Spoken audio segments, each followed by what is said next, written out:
பரட்டா.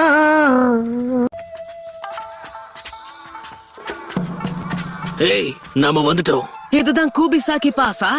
என்ன தெரியல, ஆனா இந்த இடத்த பார்க்கும் போது எனக்கு உடம்பெல்லாம் நடுங்குது.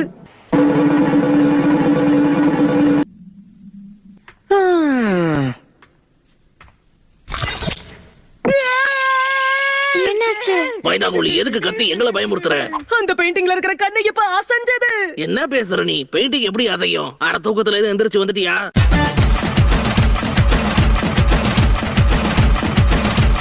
ஃபனிக்கு சேர்ந்தவங்க மொத்தம் 7 பேருன்னு ஹொக்காகி சொன்னது ஞாபகம் இல்லையா? அந்த 7 பேரும் எனக்கு தெரிஞ்சு இந்த கோட்டையில தான் இருப்பாங்கன்னு நினைக்கிறேன். நாம பிரிஞ்சு போய் அவங்கள தேடலாமா? ஆனா எதுக்கு இப்ப பிரிஞ்சு போகணும்? ஒரு நல்ல டீமை பிரிக்கிறது அவ்வளவு நல்லது கிடையாது, சரிதானே? ஒருத்தருக்கு ஒருத்தர் நாம தான் துணையா இருக்கணும். நருட்டோ, ஒரு அளவுக்கு தான் மரியாதை. குழந்தை மாதிரி பயப்படாம முதல்ல மிஷன்ல கவனத்தை செலுத்து. தங்காதுரை ஒரு அளவுக்கு மேல பண்ண